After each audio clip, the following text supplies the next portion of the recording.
우리 함께 인사하겠습니다. 잘 나오셨습니다. 성도님 얼굴만 봐도 감사가 넘칩니다. 사랑하고 축복합니다. 사랑하고 축복합니다. 감리교 출신으로 한국교계의 원로로 인정받고 계시는 최효섭 목사님이란 분이 계십니다. 이분의 이력은 참 독특해요. 이분은 1932년 황해도 해주 출신이십니다. 공부를 열심히 하셔서 해주 사범학교에 입학을 하게 됩니다. 그리고 후에 고대 법대를 다니시면서 법관이 되고자 하는 마음을 가지고 있었습니다. 그러다가 한국전쟁이 일어나게 된 것입니다. 그리고 전쟁으로 쓰러져가는 조국을 위해서 무엇을 해야 할까 고민하다가 법관으로서의 삶보다는 목회자가 되어야 되겠다, 이런 마음을 갖게 되었습니다. 그래서 특별히 이분이 관심을 가졌던 대상은 아이들이었어요. 6.25 전쟁을 통해서 아이들이 제대로 공부도 제대로 하지 못하고 또 신앙교육도 제대로 받지 못하는 그 모습을 안타깝게 여겨서 목회자가 되어서 아이들을 잘 가르치는, 양육하는 그 일을 감당해야 되겠다, 이런 마음을 갖게 되었습니다. 그리고 신학교에 진학하시고 목사 안수를 받은 이후에는 배화여고 교목과 또 감리교 본부 교육국에서 사역하면서 아이들을 위한 다양하고도 많은 성경 공부 교재를 집필을 하게 되었습니다. 그리고 이분은 동화도 많이 창작을 하게 되었는데 1963년 한국일보 신춘문예에 당선이 되면서 동화 작가로도 수백 편의 동화들을 써서 아이들에게 아이들의 마음을 이렇게 풍성하게 만들어주는 일을 하게 되었던 것이죠. 그리고 후에 미국으로 건너가 미국 이민교회를 섬기다가 은퇴하신 목사님이십니다. 이분이 쓰신 책 중에 하나님과 은혜라고 하는 제목의 책이 있습니다. 이 책의 내용을 보면 특별히 이분이 하나님 앞에 찬송 생활을 하면서 느꼈던 그러한 마음을 이 책에 담아내셨는데요. 이 목사님이 이런 말씀을 하셨습니다. 찬송에는 세 가지 힘이 작용한다. 찬송에는 세 가지 힘이 있다. 이런 말을 해 주셨습니다. 첫 번째는 위로 올라가는 힘이 있다는 것입니다. 즉 찬송은 하늘에 계신 주님께 더 가까이 가게 하는 힘이 있는 것이다 라는 말씀을 해 주셨습니다. 우리가 하나님을 찬양하다 보면 우리의 찬양이 하나님 나라의 상달이 되고 또 우리의 영혼이 하나님께로 더 가까이 나아가는 경험을 하지 않습니까? 그래서 이 찬송은 위로 올라가는 힘이 있다라는 것입니다. 두 번째, 찬송은 나의 가슴 속으로 파고드는 힘이 있다는 것입니다. 즉 찬송을 통해서 하나님의 위로와 평안을 경험하게 되지요. 그리고 감사와 용기를 경험하게 되는 것입니다. 찬송을 부르다 보면 내 심령 가운데 깊이 들어오는 하나님의 은혜를 경험할 수 있지 않습니까? 그래서 이 찬송은 내 심령을 파고드는 힘이 있는 것이다, 이런 말씀을 해주신 것입니다. 세 번째, 찬송은 밖으로 뻗어나가는 힘이 있다는 것입니다. 즉 찬송을 통해서 우리의 믿음이 더욱 강력해지고 복음을 담대하게 전하는 힘이 생겨나게 하는 것이 바로 이 찬송의 위력이라는 것입니다. 저와 여러분도 하나님을 온전히 찬양함으로 인해서 위로 올라가는 힘으로 하나님께 더 가까이 나아갈 수 있기를 바랍니다. 또 내 안으로 깊이 파고 들어오는 그 힘으로 하나님의 위로와 평안을 날마다 경험할 수 있기를 바랍니다. 또 이 세상을 믿음으로 담대히 살아가는 그러한 힘도 저와 여러분의 삶 가운데 경험할 수 있기를 주님의 이름으로 축원합니다. 찬송은 위로 올라가는 힘, 내 심령에 파고드는 힘, 밖으로 뻗어나가는 힘이 있다. 이 찬송이 너무나도 참 중요하고 너무 힘이 있고 능력이 있는 것이 바로 찬송 생활이라는 것입니다. 오늘 말씀을 보면 우리의 찬양이 어떠한 찬양이 되어야 하는지를 잘 말씀해 주고 있습니다. 본문 1절과 2절을 보면 찬송은 우리의 의무이며 하나님의 명령이라는 사실을 발견할 수 있습니다. 온 땅이여 여호와께 즐거운 찬송을 부를지어다 명령하고 있습니다. 기쁨으로 여호와를 섬기며 노래하면서 그의 앞에 나아갈지어다. 이 찬송은 하나님의 명령이고 성도의 마땅한 의무라는 사실입니다. 온 땅은 하나님을 찬양해야 할 의무가 있습니다. 기쁨으로 여호와를 섬기며 노래하며 그의 앞에 나아가야 할 의무가 있는 것입니다. 특별히 2절 말씀에 여호와를 섬기며 라고 말씀하고 있죠.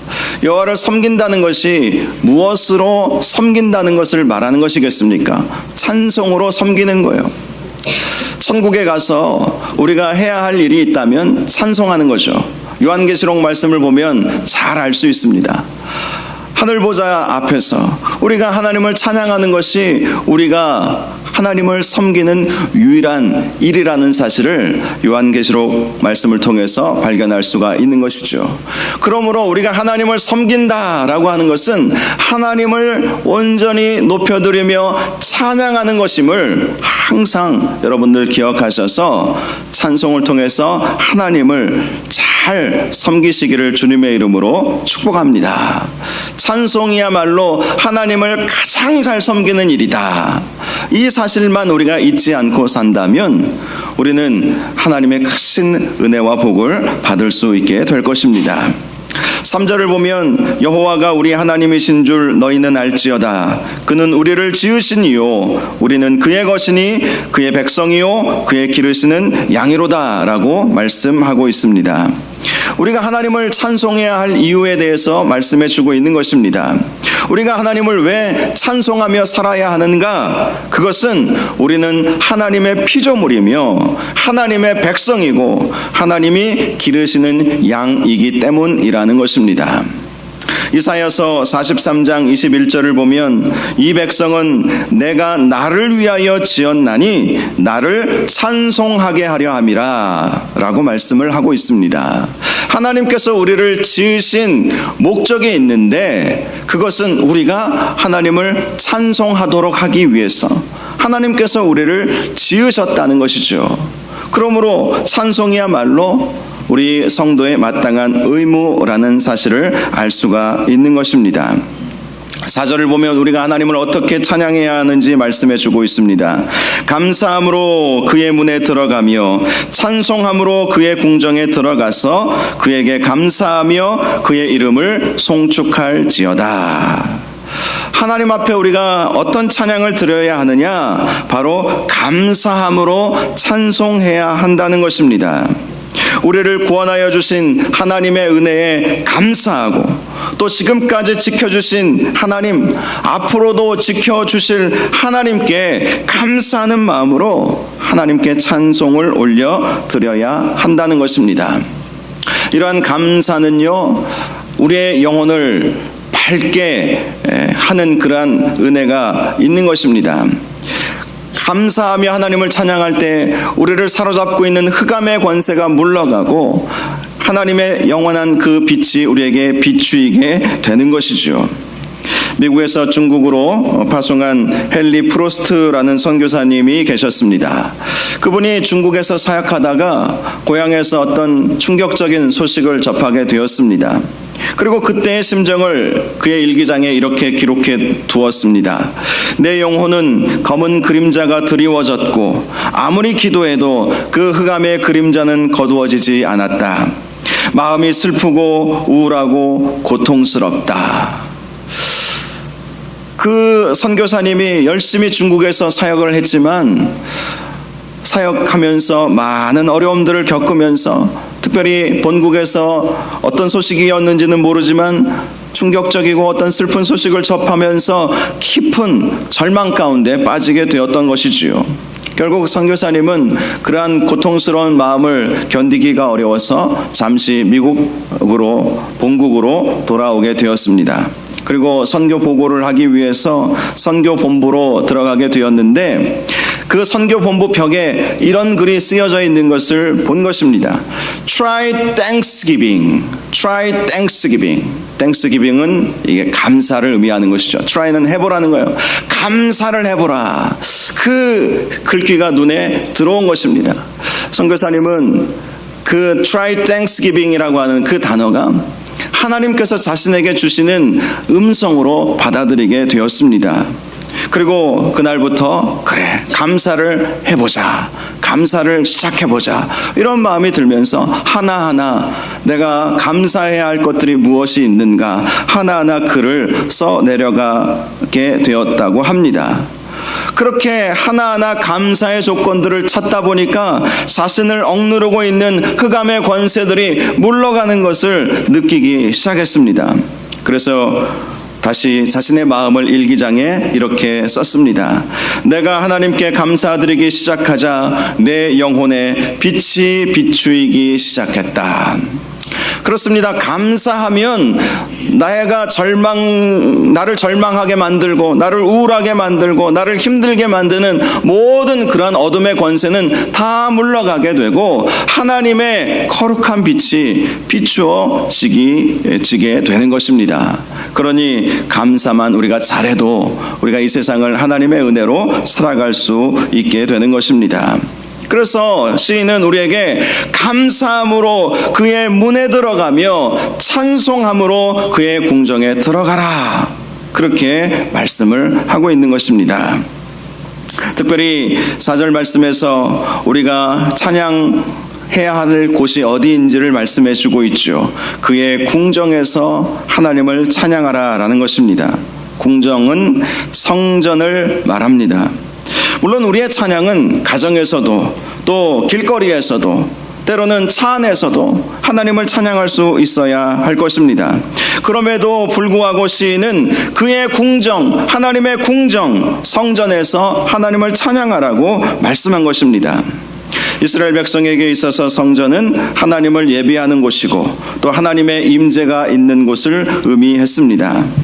그러므로 그의 궁정에 들어가서 하나님을 찬양하라는 것은 우리가 언제든지 어느 때든지 하나님을 찬양할 수 있지만 하나님을 온전히 예배하는 곳에서 특별히 오늘날에는 이 교회 안에서 우리 온 성도들과 더불어서 하나님을 찬양하는 그러한 삶을 살아야 한다는 것이지요. 시인은 이렇게 그의 궁정을 강조한 것이 그가 성전을 너무나도 사랑했기 때문이었습니다. 이 시편은 저자가 누구인지 확실치 않지만 내용을 통해서 짐작할 수 있는 한 사람이 있습니다. 바로 다윗이었습니다. 다윗은 자신은 화려한 궁정을 짓고 살았습니다. 그런데 하나님의 법궤가 있는 하나님의 전은 굉장히 초라했어요. 당시에는 성전이 건축되기 이전이었기 때문에 광야 시대에 있었던 그 성막이 예루살렘 안에 그렇게 모셔져 있었거든요. 자신은 생각해 본 거예요. 나는 이렇게 화려하고 멋진 궁정에서 왕궁에서 이렇게 살아가고 있는데 하나님께서는 너무 초라하게 계시는 것 아닌가 이런 생각을 하게 된 것입니다. 그래서 자신의 궁전보다 더 화려하고 아름답게 하나님을 위한 성전을 지어 드리고자 생각을 한 것이죠. 그래서 하나님께 허락을 구했습니다. 그가 하나님께 허락을 구한 이유는 하나님은 성전에만 계시는 분이 아니심을 알았기 때문이지요. 자기가 성전을 짓는다고 해서 하나님이 거기에만 계시리라 그렇게 생각한 다윗은 아니었겠죠. 그러나 하나님께 이렇게 성전을 잘 지어서 올려드리고 온 이스라엘 백성이 이 성전에 와서 하나님을 찬양한다면 또 자기 자신이 그 성전에 가서 하나님을 찬양한다면 너무나도 좋겠다 이런 마음을 갖고 하나님의 허락을 구했던 것입니다. 그런데요 하나님은 허락하지 않으셨어요. 그의 손에 피가 너무 많이 묻어있다라는 이유 때문이었습니다. 실제로 다윗은 많은 전쟁을 치르지 않았습니까?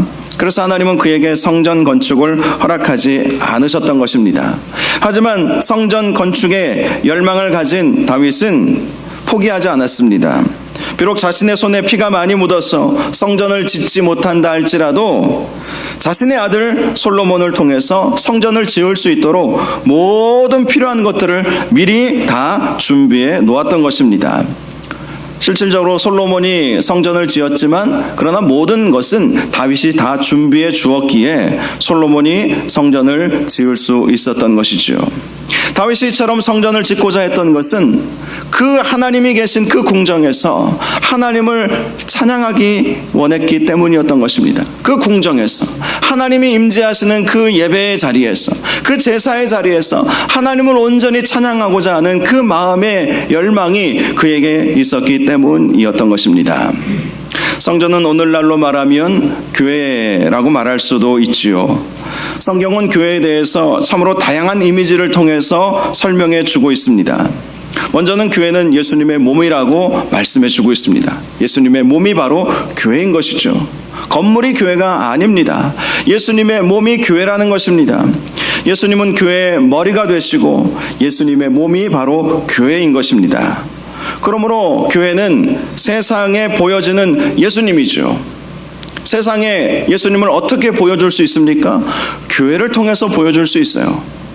그렇다면 우리가 교회 안에서 하나님을 찬양하며 감사하고 기뻐해야 믿지 않는 세상 사람들이 교회를 보면서 예수님을 보게 되고 그 예수님을 보면서 신앙생활하는 것이 저렇게 즐겁고 행복하고 감사한 일이구나 라는 것을 볼 수 있지 않겠습니까?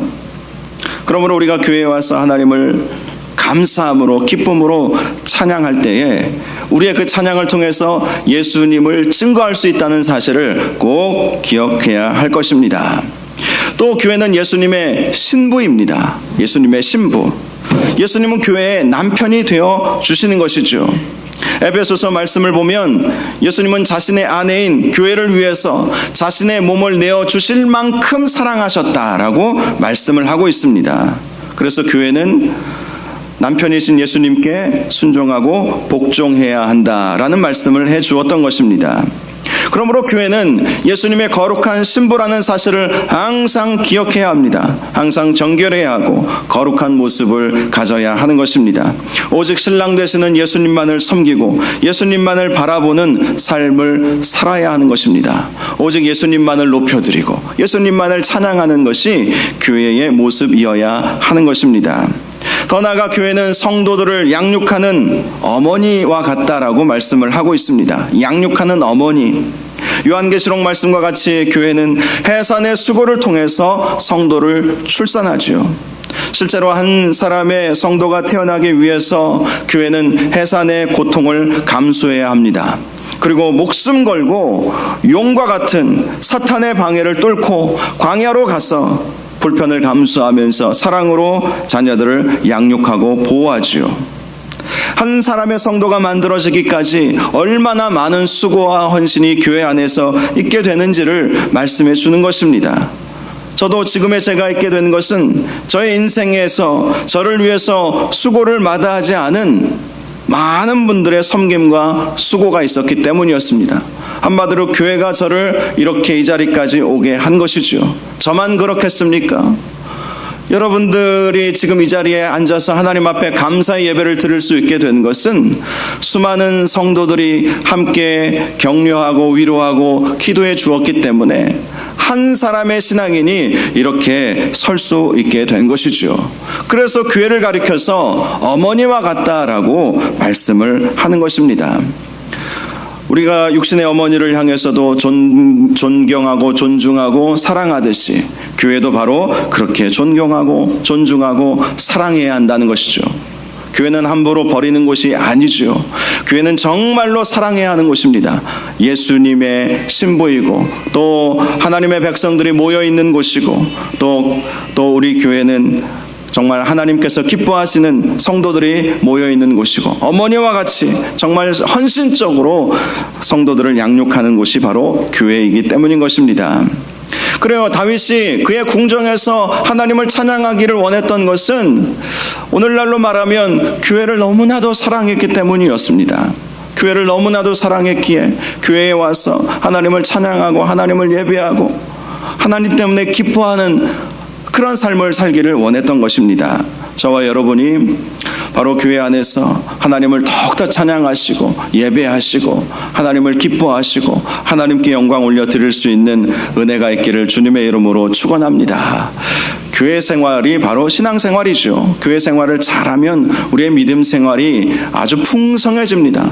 저는 지난 30년 동안 부교역자 생활하고 또 이 담임 목회를 하면서 많은 분들을 보았는데요.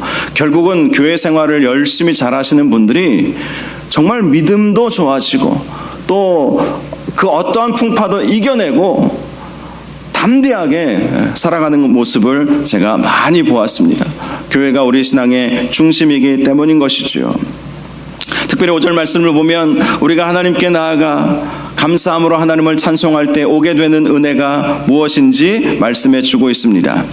여호와는 선하시니 그의 인자하심이 영원하고 그의 성실하심이 대대에 이르리로다. 사실 이 시편의 저자가 이 말씀 때문에 하나님께 감사함으로 찬양하고 성전에 가서 그토록 찬양하기를 원했던 것입니다. 하나님은 선하시고 그 인자하심과 또 그 성실하심이 영원하고 대대에 이르시는 분이시기 때문에 그토록 하나님을 찬양하기를 원했던 것입니다. 그러므로 이 말씀을 통해서 우리가 하나님 앞에 감사함으로 찬양할 때 오게 되는 세 가지 은혜가 있다는 사실을 발견할 수 있게 되는 것입니다. 첫 번째로 하나님의 선하심을 경험하게 된다는 것입니다. 하나님의 선하심. 하나님의 선하심은 우리를 향해 선대해 주시는 하나님이심을 말씀하는 것입니다. 앞에서 제가 말씀드렸던 이사야 선지자가 해주었던 말씀, 이 백성은 내가 나를 위하여 지었나니 나를 찬송하게 하려 함이니라. 이 말씀 바로 앞에는 어떤 말씀이 있냐면 하나님께서 바벨론 포로로 끌려갔던 이스라엘 백성을 다시 이스라엘로 보내시겠다고 약속해 주신 말씀이 있어요.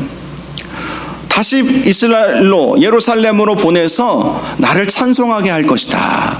이렇게 말씀을 해주신 본문의 내용이 바로 이것입니다. 이 백성은 내가 나를 위하여 지었나니 나를 찬송하게 하려 함이라.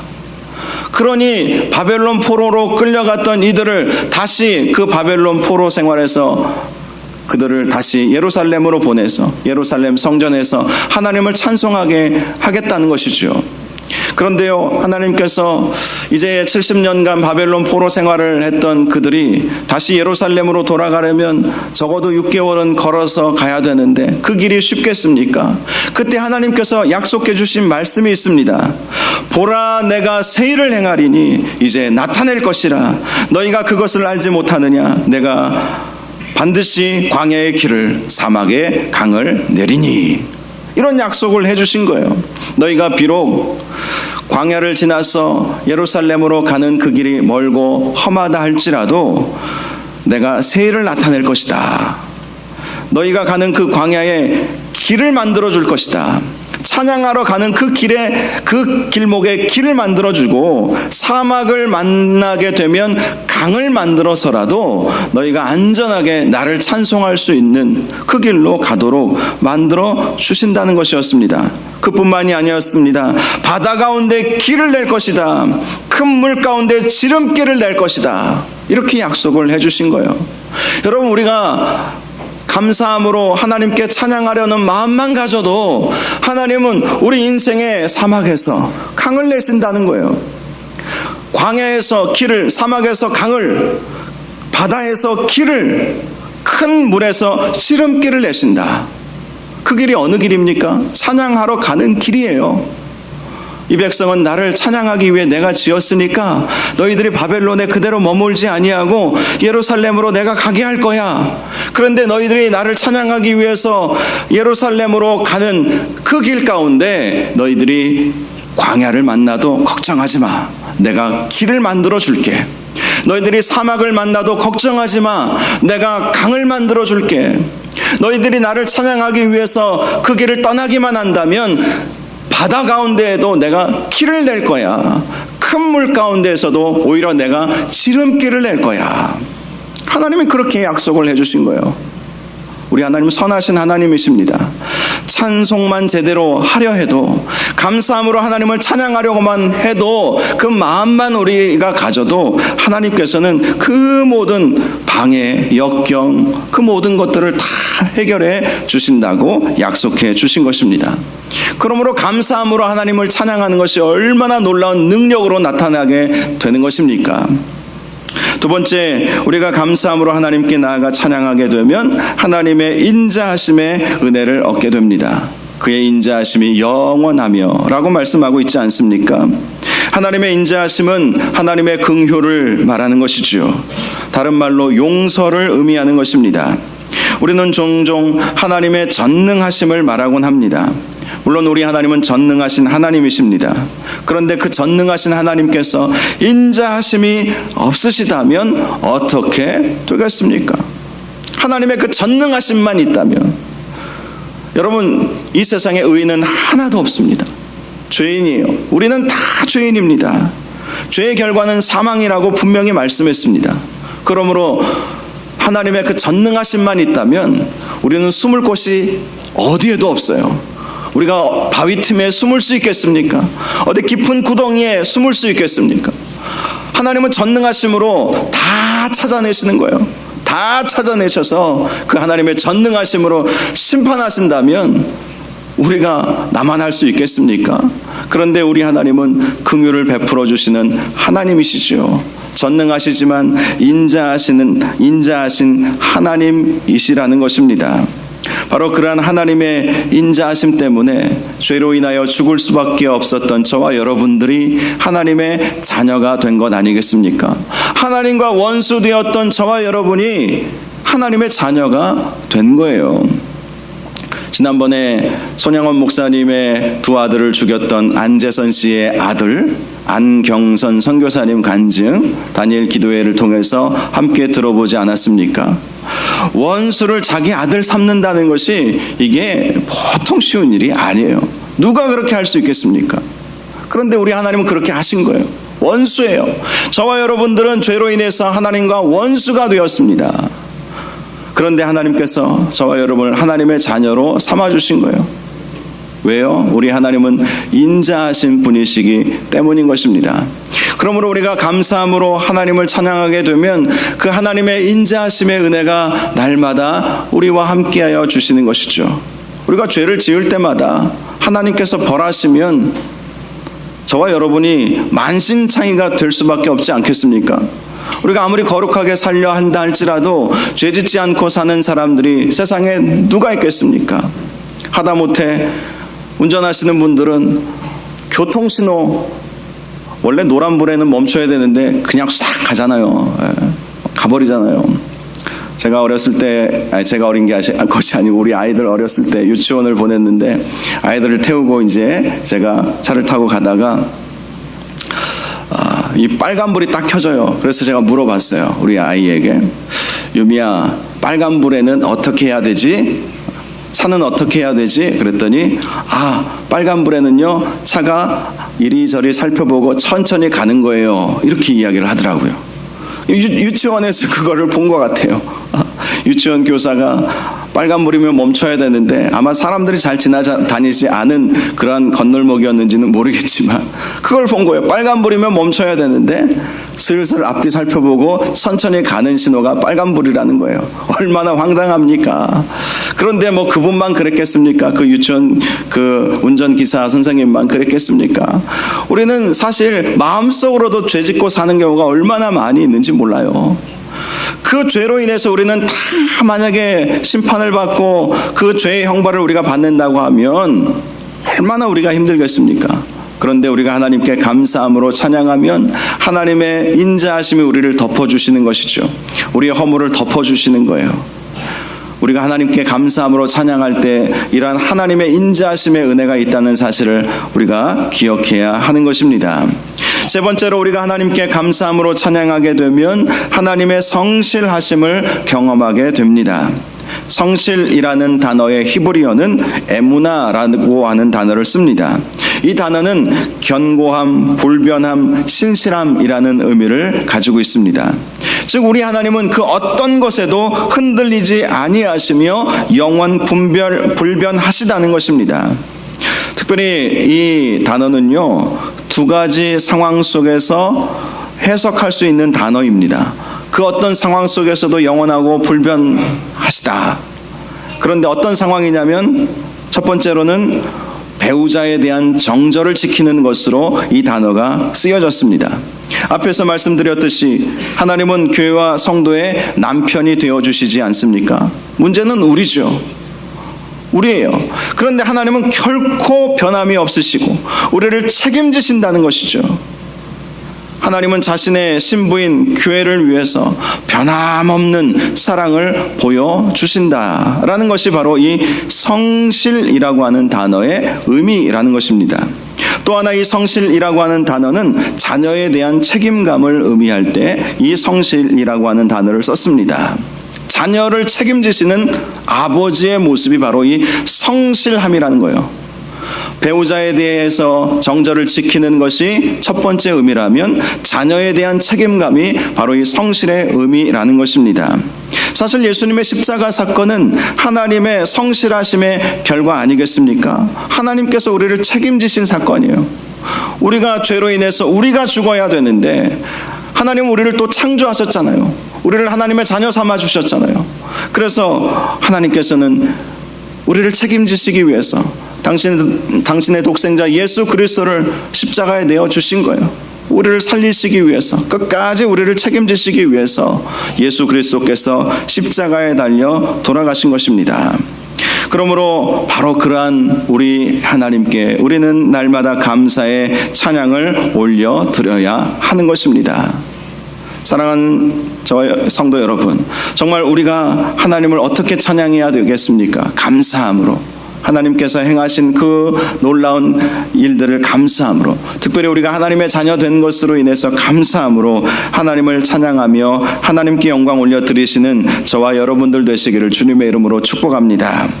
오늘은 추수감사 주일입니다. 올 한 해 동안 하나님께서 베풀어 주신 은혜에 감사하고 앞으로도 더 큰 은혜를 사모하면서 하나님께 감사드리는 예배의 날입니다. 저와 여러분이 오늘 하나님께 진정으로 감사하며 찬송하셔서 하나님의 선하심과 인자하심과 성실하심을 날마다 경험할 수 있기를 주님의 이름으로 축원합니다. 우리 하나님은 저와 여러분들을 너무나도 사랑하십니다. 자신의 내 아들을 내어주시기까지 사랑하시는 분이 저와 여러분이 믿고 섬기는 하나님이신 것입니다. 그 하나님께 날마다 감사하시기를 바랍니다. 날마다 감사하시기 바랍니다. 옆에 계신 분들과 이렇게 인사하겠습니다. 날마다 하나님께 감사하십시다. 그래요. 오늘만 감사하는 것이 아니라 날마다 하나님께 감사하시고 또 우리의 입술로는 하나님을 늘 감사함으로 찬양할 수 있는 은혜가 있기를 주님의 이름으로 축원합니다. 이 시간 우리 함께 찬양하겠습니다. 감사절 때마다 부르는 찬양입니다. 날 구원하신 주 감사, 모든 것 주심 감사, 지난 추억이네 감사, 주 내 곁에 계시네. 우리 가사를 생각하면서 감사의 마음으로 하나님 앞에 감사의 찬양을 올려드릴 수 있기를 바랍니다.